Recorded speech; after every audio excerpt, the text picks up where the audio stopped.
Bom dia, irmãos. É com muita alegria, que estamos aqui hoje para aprender mais da palavra de Deus e para debater assuntos da vida cristã que são tão relevantes para nós. Bom, você já sabe qual é o tema de hoje, A gente vai falar sobre divórcio e novo casamento. E eu fiquei encarregado de tratar da posição da Confissão de Fé de Westminster.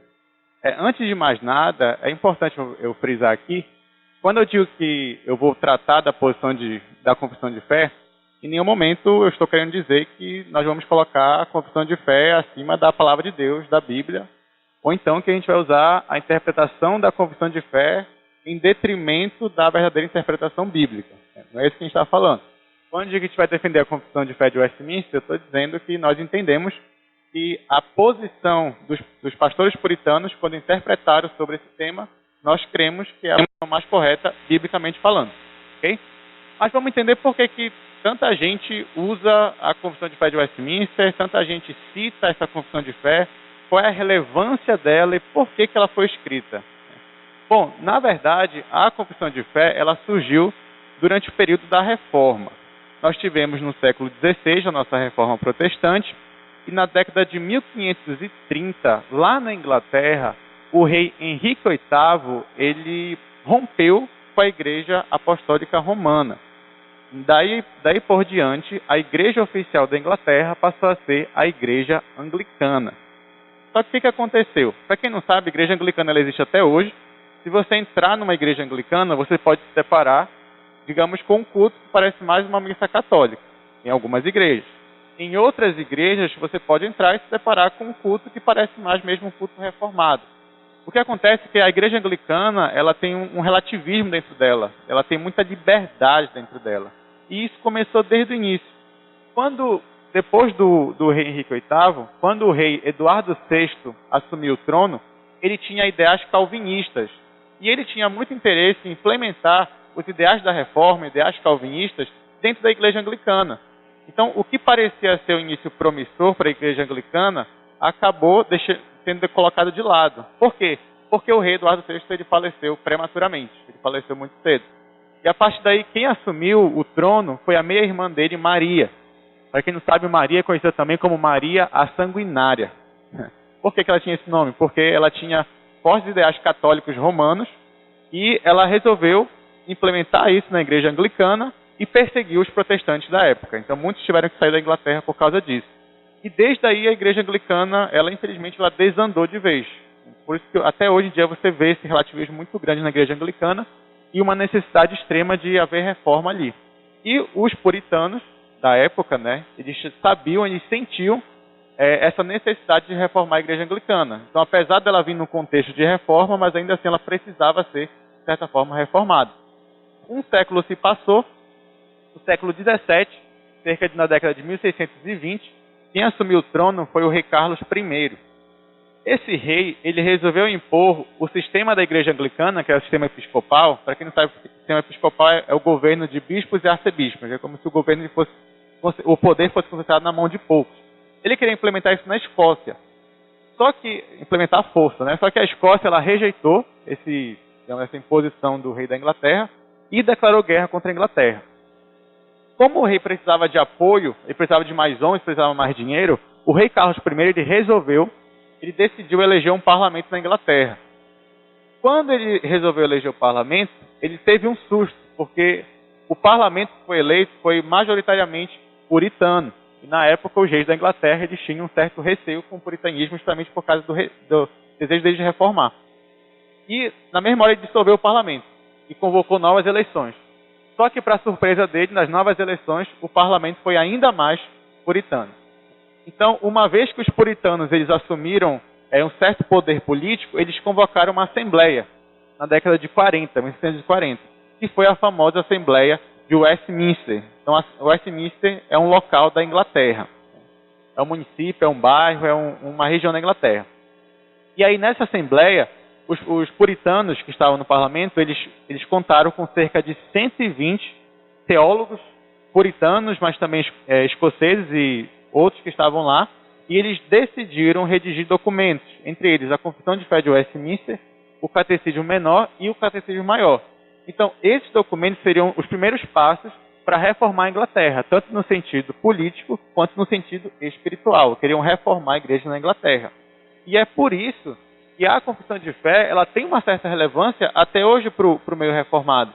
Porque ela é resultado digamos, de vários raciocínios, de vários estudos dos puritanos. E a gente conhece os puritanos, a gente sabe que eles eram homens extremamente piedosos, extremamente capacitados, que buscavam a Bíblia, buscavam estudar a Bíblia e buscavam aplicar de todo o coração. E é por isso que a confissão de fé muitas vezes ela é citada e dificilmente você ignora a confissão de fé, dado esse trabalho que eles fizeram. Então, eles reuniram esses 120 pessoas, né, e escreveram sobre os mais diversos temas teológicos, temas da vida cristã. E, obviamente, que não ficou de fora o assunto de divórcio e novo casamento. Então, à luz das Escrituras, eles interpretaram biblicamente sobre esse assunto. Então, o que nós vamos fazer agora? A gente vai fazer um trabalho de trás para frente. A gente vai primeiro analisar o que está escrito na confissão de fé, qual foi a conclusão deles, e depois a gente vai ver os textos bíblicos e vai ver as interpretações bíblicas para esse assunto. Então, vamos lá. A confissão de fé, no capítulo 24 dela, ela fala sobre divórcio e novo casamento. No parágrafo 5 está escrito isso daí, ó. Pessoal, não é todo o parágrafo, mas o principal para a gente é isso daí, ó. No caso de adultério, depois do casamento, é lícito a parte inocente propor divórcio e, depois de obtê-lo, casar com outrem, como se a parte infiel fosse morta. Então, dado os textos bíblicos que a gente vai ver daqui a pouco, os pastores puritanos eles entendiam que uma vez que você está casado, se houver infidelidade conjugal, se houver adultério dentro do casamento, apenas a parte inocente, a parte que foi traída, a parte que sofreu adultério, ela teria o direito, se ela quisesse, de propor divórcio, e uma vez obtido o divórcio, ela também teria o direito, se ela quisesse, de casar de novo, casar com outra pessoa. Então perceba que eles fazem uma comparação até com a viuvez. Então é como se a pessoa que foi traída, a pessoa que sofreu adultério, é como se quem adulterou estivesse morto para ela. E uma vez morto, ela poderia se divorciar e contrair um novo matrimônio. Tá? No parágrafo 6º, o parágrafo 6 diz o seguinte. Antes, diz assim no início. Como nós sabemos que por causa da pecaminosidade do homem, o homem ele sempre vai buscar argumentos para se divorciar por causa do pecado dentro de si, então eles deixam bem claro. É somente causa suficiente para dissolver os laços do matrimônio, o adultério, que eles já haviam falado no parágrafo 5º, né, que a gente leu ainda agora, ou uma deserção tão obstinada que não possa ser remediada nem pela igreja, nem pelo magistrado civil. Então aqui eles colocam uma outra situação para você pode dissolver os laços do matrimônio. Então, além do adultério, o abandono. Então, se o cônjuge ele resolve largar de vez a sua família, abandonar, e não tem quem o traga de volta, não tem quem reconcilie ele, é um pecado realmente sem arrependimento, ele resolve fazer isso, então o cônjuge que foi abandonado, ele pode também, se ele quiser, propor divórcio e assim casar novamente. Agora a gente vai ver os textos bíblicos, de onde que os puritanos eles se embasaram para chegar nessas conclusões. O primeiro texto bíblico que a gente vai ver é o famoso texto de Mateus 19, então não tem como a gente falar desse assunto sem ir para Mateus 19. Então vamos ler o que está escrito, a partir do verso 3. Diz assim: vieram a Jesus alguns fariseus e o experimentavam, perguntando. Então a gente já conhece os fariseus, a gente já sabe que os fariseus eles perguntavam para Jesus não com o intuito de tirar uma dúvida deles mesmos, né, mas naquele intuito de experimentar Jesus, de colocar Jesus, digamos, em maus lençóis, numa situação delicada. E aí qual foi a pergunta dessa vez que eles fizeram para Jesus? É lícito ao marido repudiar sua mulher por qualquer motivo? Então perceba que quem perguntou isso para Jesus foram os fariseus, foram os judeus. E quando eles fizeram essa pergunta, eles estavam se embasando na lei de Moisés, em particular em Deuteronômio 24. Então vamos abrir rapidinho Deuteronômio 24, para a gente ver o que diz lá. Deuteronômio 24, a partir do versículo 1, diz assim: se um homem tomar uma mulher e se casar com ela, e se ela não for agradável aos seus olhos, por ter ele achado coisa indecente nela, e se ele lhe lavrar um termo de divórcio e lhe der na mão e a despedir de casa, e se ela, saindo da sua casa, for e se casar com outro homem, e se este a aborrecer e lhe lavrar termo de divórcio, e lhe o der na mão, e a despedir da sua casa, ou se este último homem que a tomou para si por mulher vier a morrer, então seu primeiro marido, que a despediu, não poderá tornar a desposá-la para que seja sua mulher, depois que foi contaminada, pois é abominação perante o Senhor. Assim, não farás pecar a terra que o Senhor teu Deus te dá por herança. Veja que o tema principal desta passagem não é o divórcio em si, não é a carta de divórcio em si. O tema principal aqui é o seguinte: se o homem lavrasse termo de divórcio para sua mulher e a despedir, e ela casar com outro homem, né, o primeiro marido dela não poderá tomar esposa a mesma mulher. Então não vai poder casar novamente com a sua mulher. Esse que é o tema principal. Então aqui a ideia é justamente proteger as mulheres. Então, é como se fosse assim: se você quer lavrar termo de divórcio para sua mulher, pense muito bem no que você está fazendo.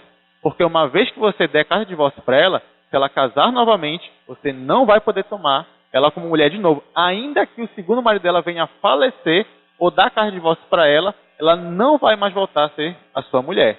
Esse era o tema principal. Só que o que os fariseus eles faziam? Eles liam essa passagem e pegavam o termo carta de divórcio.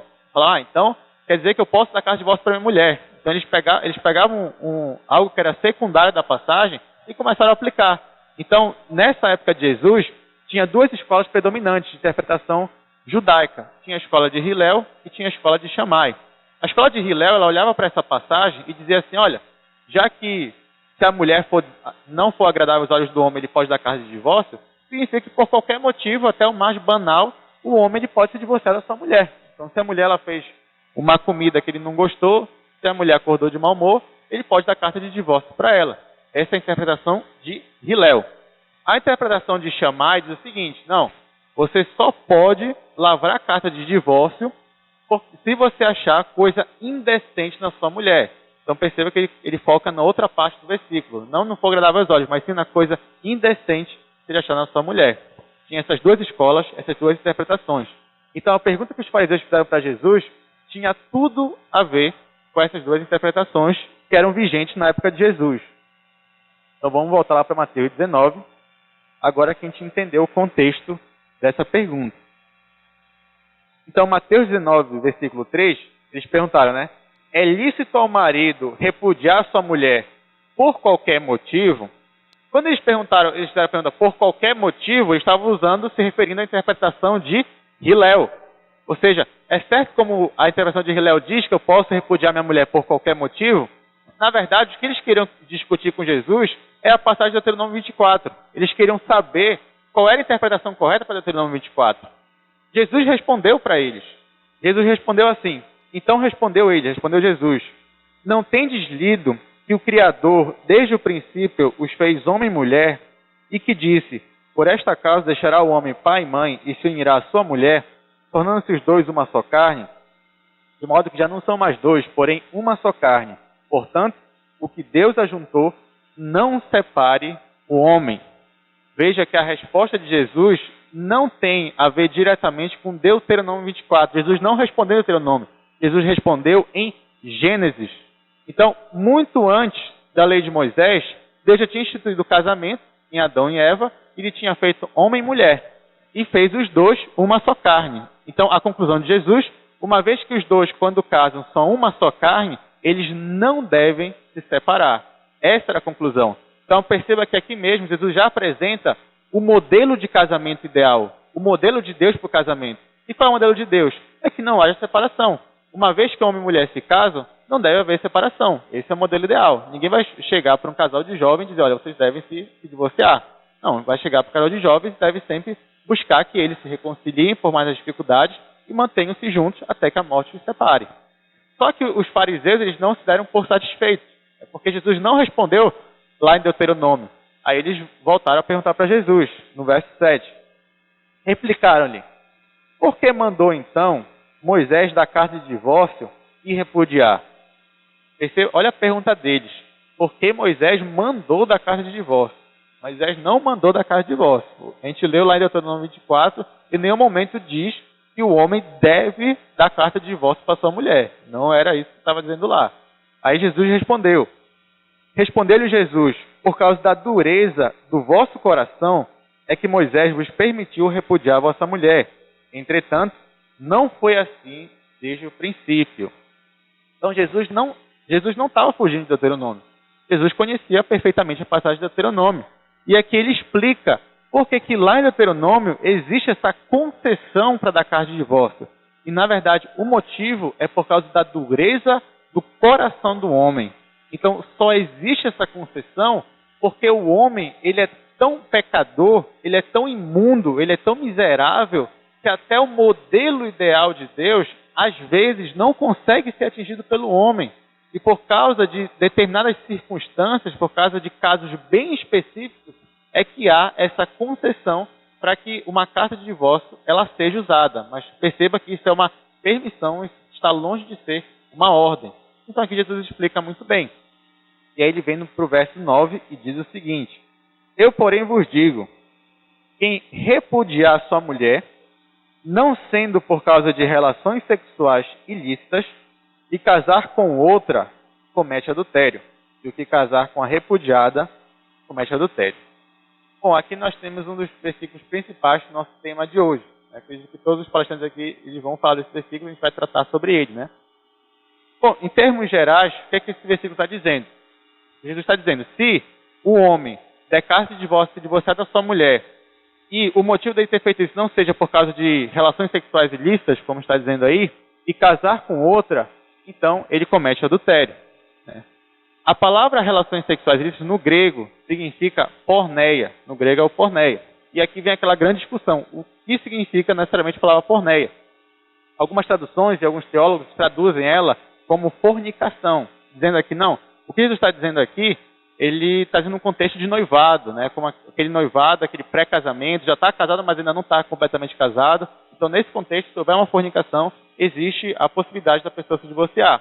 Porém, nós que defendemos essa posição de que a pessoa pode se divorciar e pode casar de novo, a gente entende que a palavra é porneia, só que a palavra porneia ela pode ser muito traduzida, como está dizendo aqui, relações sexuais ilícitas, o que engloba não só adultério, mas uma imoralidade sexual no sentido mais geral. Então, quando a gente lê essa passagem, a gente interpreta dessa forma. Até porque, nesse contexto aqui, do debate de Jesus com os fariseus, a gente percebe que o contexto ele é de casamento mesmo. O contexto ele não é de noivado. Então, quando eles perguntam para Jesus, eles têm em mente um casal casado mesmo. E a resposta de Jesus, então, seria no sentido também de homem e mulher já casados, sem ser no período de noivado. Então, por isso a gente entende que essa passagem ela dá uma concessão no caso de adultério, no caso de uma relação sexual ilícita, para a parte inocente poder se divorciar se ela quiser e assim contrair matrimônio novamente se ela quiser. Outra passagem é a passagem de 1 Coríntios 7. Em 1 Coríntios 7, a partir do verso 10, diz assim: ora, aos casados, isso é o apóstolo Paulo falando, ordeno, não eu, mas o Senhor, que a mulher não se separe do marido. Se, porém, ela vier a separar-se, que não se case, ou que se reconcilie com seu marido, e que o marido não se afaste da sua mulher. Aqui Paulo está dizendo que o que ele está falando, Jesus já havia falado anteriormente, durante o ministério de Jesus na terra. E aqui Paulo está apresentando o modelo ideal de Deus. Qual é o modelo ideal? Que a mulher não deve se separar do marido, nem o marido deve se separar da mulher. E se houver uma separação, é que eles tentem se reconciliar. Esse é o modelo ideal, mas Paulo também não está ignorando a concessão de que Jesus falou lá em Mateus 19. Tanto que ele continua. Aos mais digo eu, não o Senhor. Quando ele está falando, ele está dizendo que o que ele vai falar agora é algo que Jesus não mencionou diretamente durante o seu ministério terreno, mas que ele vai dizer agora, e é algo que vem de Deus também. Se algum irmão tem mulher incrédula e esta consente em morar com ele, não a abandone. E a mulher que tem marido incrédulo e este consente em viver com ela, não deixe o marido. Porque o marido incrédulo é santificado no convívio da esposa, e a esposa incrédula é santificada no convívio do marido crente. De outra sorte, os vossos filhos serão impuros, porém agora são santos. O que Paulo está dizendo aqui é que na época lá, no público greco-romano, era muito comum haver o divórcio. Estou falando do público judeu, do público greco-romano. Então muita gente tinha dúvida e perguntou para Paulo se, Paulo, eu me converti depois de casado. A minha mulher, o meu marido não é cristão. Eu devo me separar dele? Aí Paulo agora está respondendo. Olha, se o seu marido, a sua esposa, quer permanecer casado com você, você deve permanecer com ele. Você não deve desfazer o laço matrimonial, uma vez que o seu cônjuge quer continuar com você. Essa é a resposta que ele dá. E no verso 15 ele fala o seguinte: mas se o descrente quiser apartar-se, e se aparte, em tais casos não fica sujeito à servidão nem o irmão nem a irmã. Deus vos tem chamado à paz. O que Paulo está dizendo aqui é que se o cônjuge que não é cristão quiser abandonar o cônjuge, ou por ele ser cristão, por ele ter se convertido, ou por qualquer outro motivo, se houver um abandono, se houver uma deserção tão obstinada, o que Paulo está dizendo aqui, então, deixe ele. Né? Deixe que ele faça isso. Se ele quer fazer isso, então, deixe que ele faça isso. Aí aqui Paulo usa a expressão, não fica sujeito à servidão nem o irmão nem a irmã. E essa passagem, não fica sujeito à servidão, é a mesma frase, as mesmas palavras que ele usa nesse mesmo capítulo, quando ele vai falar de viuvez, no verso 39. A mulher está ligada enquanto vive o marido, contudo, se falecer o marido, fica livre para casar. Então é nesse contexto, quando ele diz que não está sujeito à servidão, ele está dizendo que ele está livre. Livre no sentido de quê? De desfazer o laço matrimonial e de poder casar novamente. Então, o apóstolo Paulo ele usa essa expressão duas vezes, no caso de viuvez e no caso de abandono obstinado. E é por isso que nós entendemos que essa passagem ela também seria uma outra cláusula, seria uma outra concessão que Deus permite, que é no caso de abandono obstinado. E é por isso que nós defendemos que, em caso de adultério, em caso de abandono obstinado, a pessoa ela pode se divorciar se ela quiser e pode casar novamente se ela quiser. A parte inocente. Agora, vamos para algumas aplicações, algumas conclusões do estudo de hoje. Bom, a primeira coisa que a gente deve entender aqui é que nós devemos valorizar o casamento. Então, não é porque existe uma concessão para que haja um rompimento do laço matrimonial, é que o divórcio ele vai ser a regra agora. Nada disso que nós estamos falando. O fato de existir a concessão não quer dizer que nós devemos deixar de lado o casamento. Muito pelo contrário. Quando Jesus respondeu, e quando Paulo respondeu, a primeira coisa que eles falaram era o modelo ideal de Deus, que é que o homem e mulher, quando se casam, eles se tornam uma só carne e não devem se separar. Né? Esse é o modelo ideal de Deus. O casamento ele deve ser valorizado. Então, a primeira opção sempre é uma reconciliação. Então, os casais eles devem sempre cultivar uma vida cristã, eles devem sempre cultivar o amor deles, eles devem sempre santificar o casamento deles e procurar caminhar juntos, até que a morte os separe. Esse é o modelo. É assim que nós devemos tratar o casamento. Outra aplicação aqui é que nós devemos fugir do farisaísmo. Em que sentido? Se a gente lembrar lá de Mateus 19, quando a gente leu, os fariseus eles estavam transformando uma concessão de Deus no mandamento. Então, eles estavam dizendo assim, olha, você deve se divorciar, você deve dar carta de divórcio. Como Jesus falou, eles falaram assim, por que Moisés ordenou que desse carta de divórcio? Moisés não ordenou dar carta de divórcio. Deus nunca ordenou que desse carta de divórcio. Então, dizer algo que Deus não falou, era algo que os fariseus faziam muito bem e transformavam mais leis e mais leis, coisas que a Bíblia não dizia. Por isso que a gente deve tomar cuidado. Não é porque existe uma concessão, é que ela vai ser usada em primeira mão. Negativo. Ainda que haja um adultério dentro do casamento, ainda que haja um abandono obstinado, ele não vai ser a primeira opção. Você não deve chegar para um casal que acabou de sofrer adultério ou algo parecido e dizer, olha, vocês devem se separar naquele momento. Não. Em primeira opção, sempre vai ser a reconciliação. Sempre vai ser tentar manter o casamento. Ou seja, realmente o divórcio ele vai ser em último caso, quando já não houver arrependimento, quando já não houver reconciliação, ou quando o abandono ele for tão obstinado que nem a igreja, nem o magistrado civil pode realmente reatar esse laço. E por último, nós também devemos ter discernimento e misericórdia. Em que sentido?